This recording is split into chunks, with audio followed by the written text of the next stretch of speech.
My name's Jeff Bajorek, and my career in sales has been a hell of a ride. And I want to bring you along with me. And if you prefer to sell things at a premium, if you never want to win a deal on price, rethink the way you sell. Welcome back to the show. My name's Jeff Bajorek. I'm your host, and I'm here to help you rethink the way you sell. Today, I've got a friend of mine, Luigi Prestinenzi, joining me. And I always have a great time talking with Luigi about this stuff because he is willing to go places that a lot of people aren't willing to go.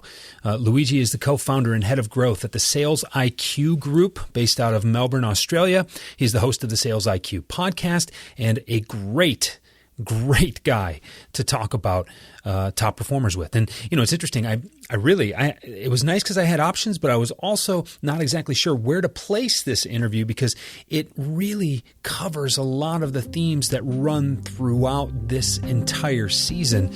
But I really like that we talked about how much bigger the vision and the scope of the field of view is for top performers. And I think that fits right here, especially after I went in the last episode, and I want to share it with you now.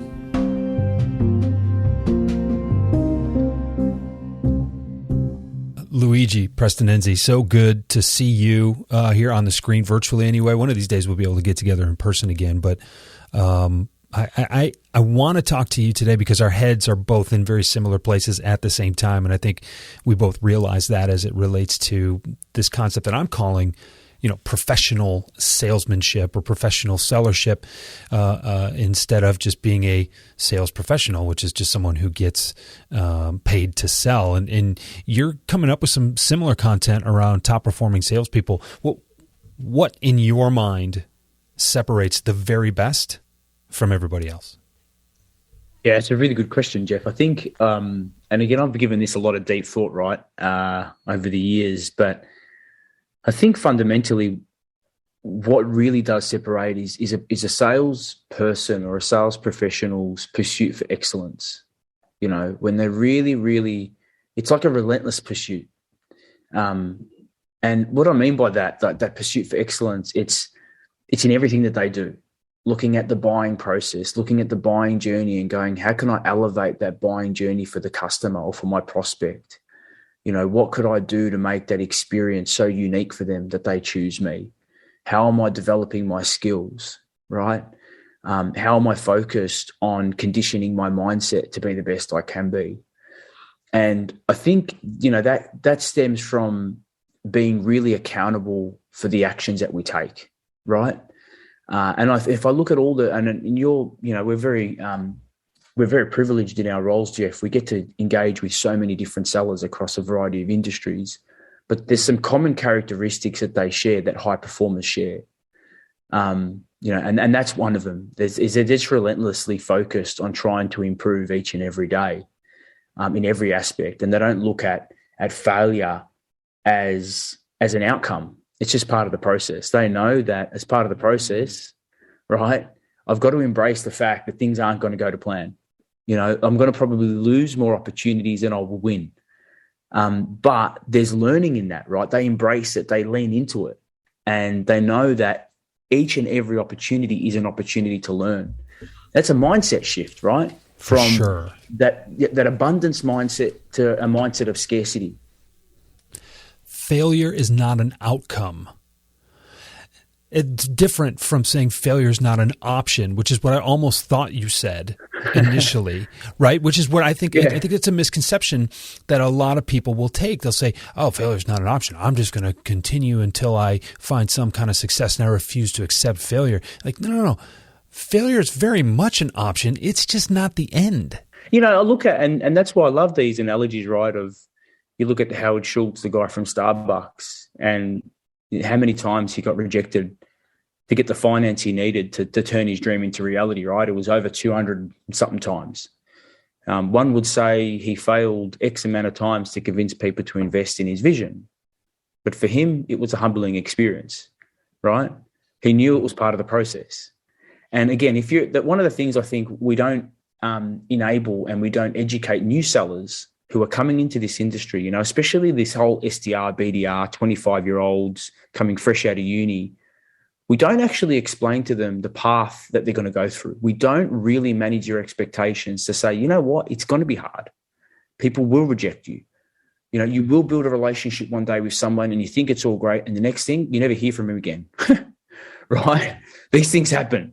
And yes, it can trigger some emotion and it can make you feel a bit shit. Yeah, but that's going to happen, right? And, you know, to some respect, there is a point of failure, but that's okay. Because again, it's the way we look at things. And instead of denying that's going to happen, take responsibility for it, own it, right? And obviously, I think the key thing is learn from it. I think that for me, that's been my biggest learning through, you know, over 20 years now. I've been in selling in some capacity. And I think the moments when I look back and really identify when I took that step, you know, when you've gone from a certain position and you've had a step change, was when I really learned from a situation. Right, I grew. Like whether it was a deal that didn't go wrong or a deal that did go well. When I actually had a major learning, all of a sudden I grew as an individual. I grew as a professional sales pro. Right. I've taught myself much more recently to look for the opportunity in every obstacle, and then, you know, furthermore, to not let my ego get in the way of good decision making, right? And I have the same feelings that everybody else does, right? And we talked about COVID and things like that. I'm as sick and tired of this thing as anybody else is, but it doesn't change the situation, nor does it change the parameters. Should it change the parameters for decision making?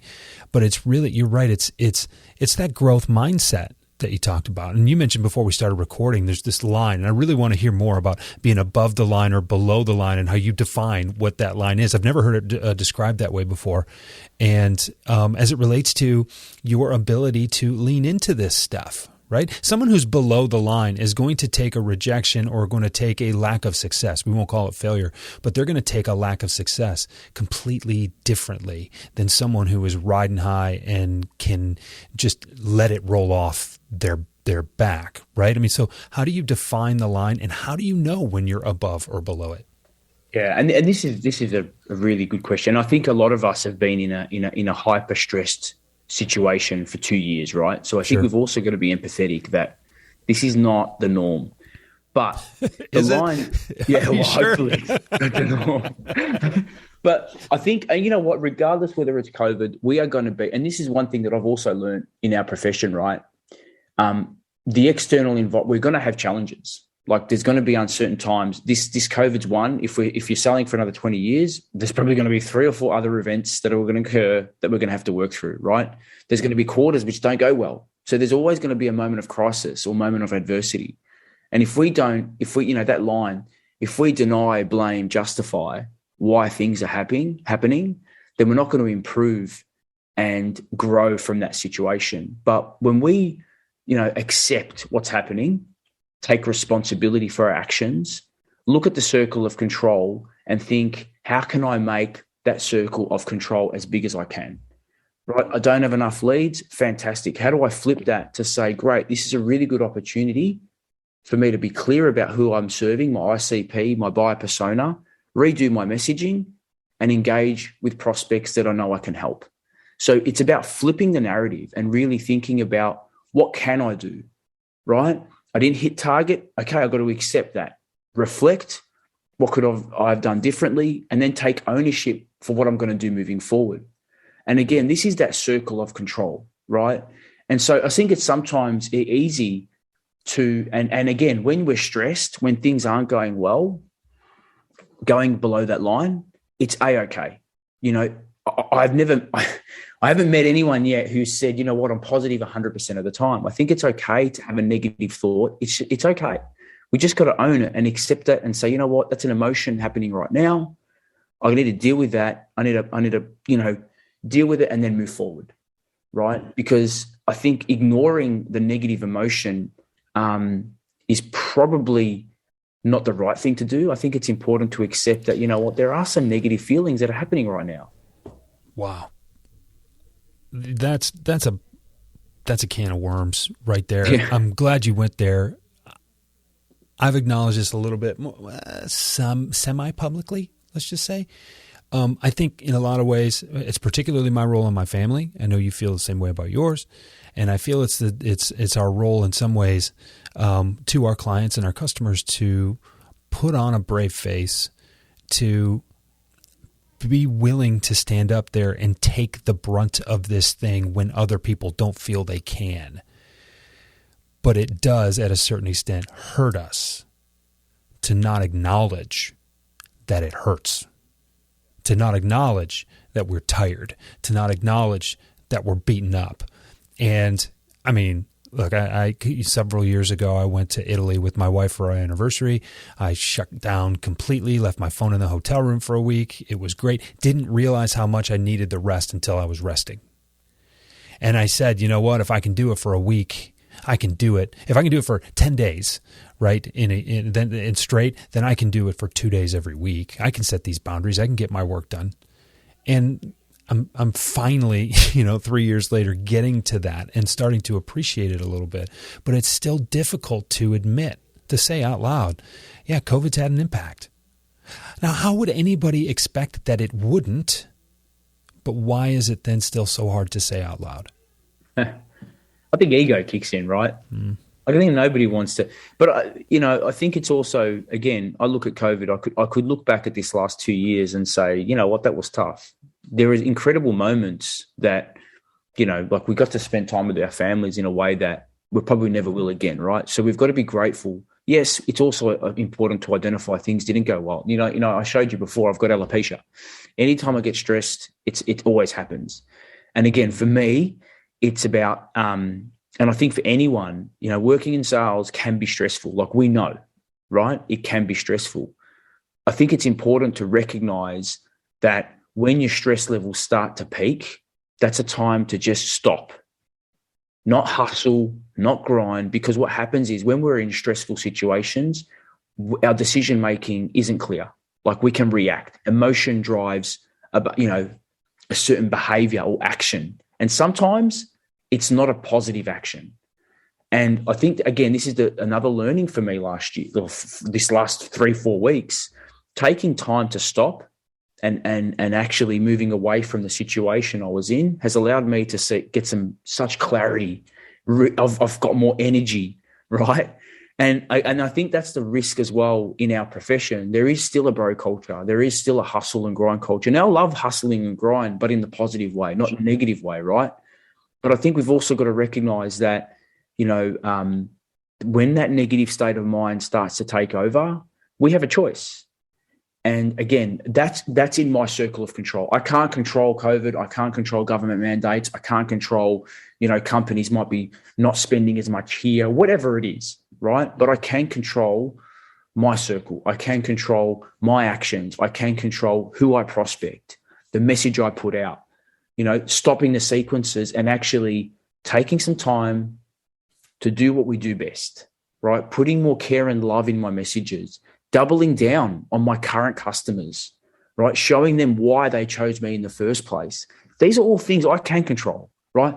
Getting fit, eating well, managing my sleep. All of a sudden, that circle of control, like listening to podcasts, I binged on Mike Weinberg's podcast over my holiday. I loved it, mate. So again, just podcasts, books, right? Like, things like just getting some old books out. You'd love this. Reading some old books that work so well, right? Just going back to some of the basics. I can control that, right? And all of a sudden now I feel like I've got more energy. So the minute that I've gone above the line, the minute that I've taken responsibility for my actions, accepted that, I am where I'm at, not because of anybody else, but because of me, right? The only person that's going to help me go from below the line to above the line is me. And I can't defer or delegate the responsibility to go from below to above to anyone else.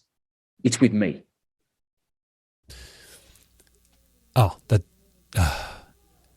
I'm going to just like bask in that for a little bit because it's really, really good. So you've got an ebook that's out now. And Yep. you and I, like I mentioned at the top of the interview here, we're kind of our heads in the same place at the same time. And I'm really glad we were able to capture this moment while we were both there at the same time. Why do you feel the sales world needs to hear this? Why do they need this dichotomy, this breakdown, this differentiation? Why do they need it right now? Because I think, with all the, and I'm a big lover of technology, right? I love it. But I also think, like, if we know there's a trust gap between the buyers and sellers, right? We know that. We know all the continued reports keep coming out that show, buyers have a real issue sometimes with sellers, right? We know about all that.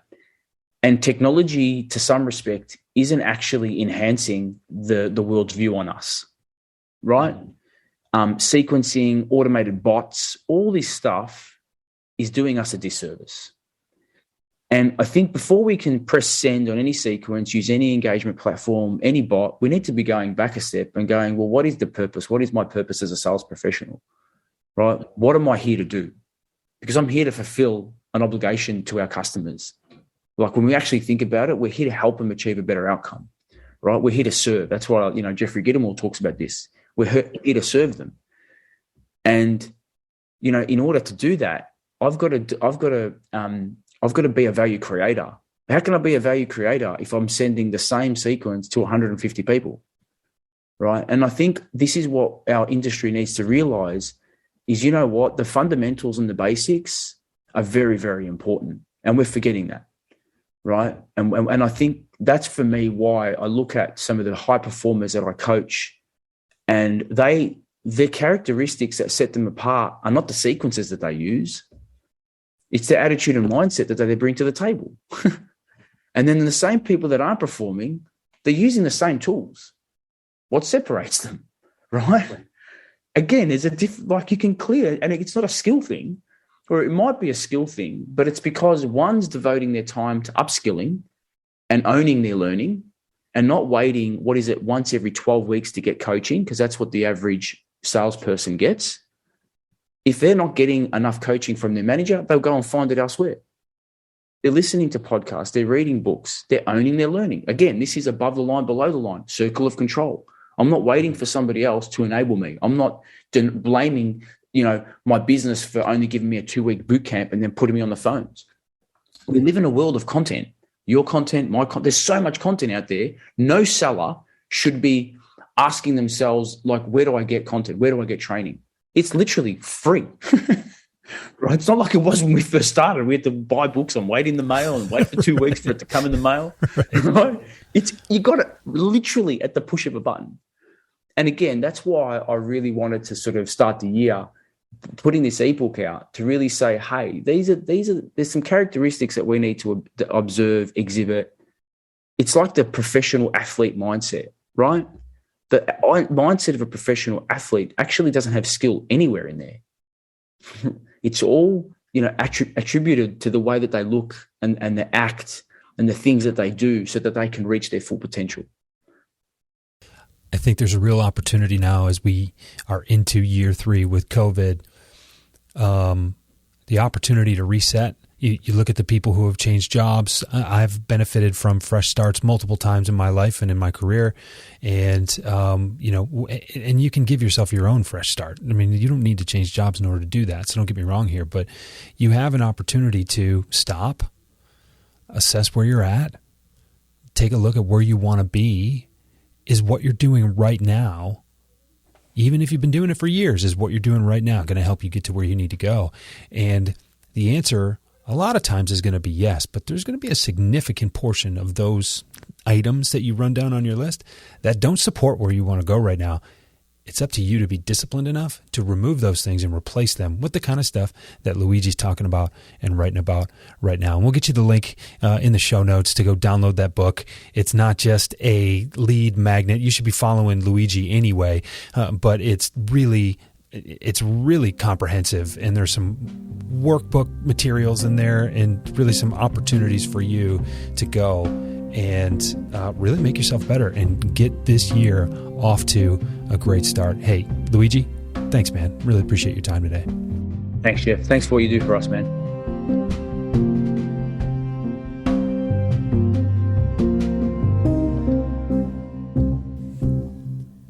So, are you above the line or below the line? Are you operating in an environment of crisis and chaos right now and really trying to figure out which end is up? Or do you think like you have things pretty well sorted out? You know, whenever you're stuck in this place where you're really you're not quite sure what the next right thing to do is, back up and ask yourself a bigger picture kind of question. What am I here to do? Go back to your manifesto, right? Go back to the things that are important to you. Go back to your vision of what you're trying to create for your clients and also for yourself with this career, and make sure you're in alignment with that. And then ask yourself, is what you're doing right now going to help you get where you need to go? It's a really great question to ask yourself, really at any given time. And I remember my first day of sales, getting in my manager's car. He picked me up at my house because I got into a car accident actually that morning, which was interesting and a story for another time. But he picked me up and he said, Jeff, you know what? You got to begin every day with a plan and a sense of urgency. Well, what he didn't tell me and neglected in the moment, maybe he took it for granted, I'm sure he took it for granted, was, are those things in that plan going to get you where you need to go, going to get you to accomplish, going to help you accomplish what you feel you need to accomplish? The sense of urgency can be wonderful, or it can be the worst thing in the world if it's the wrong plan. So ask yourself, is what I'm doing right now, is what I am planning to do today going to help me accomplish what I need to accomplish and, create the future that I'm looking to create? Or should I be doing something different, right? That's the ultimate question. So I'd like to thank Luigi Prestinenzi, my good friend, for joining me today. And we're doing a webinar here pretty soon. If you're on the mailing list, you know when that webinar is. If you're following me on social media, particularly on LinkedIn, maybe on Instagram, you're going to hear about these webinars as they come up. But join us as we get together. And I also want you to download Luigi's white paper. We'll put a link to that in the show notes because I know he worked really hard on that, put together something really nice, and that is available now. If you're not following him, you should be, but this white paper might just do the trick for you. Thanks again for being here. Talk to you again soon.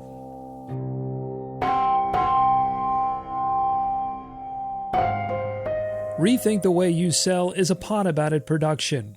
It's mixed and edited by Doug Branson, with music by Blue Dot Sessions and Doug Branson. This podcast is masterminded by Jeff Bajorek.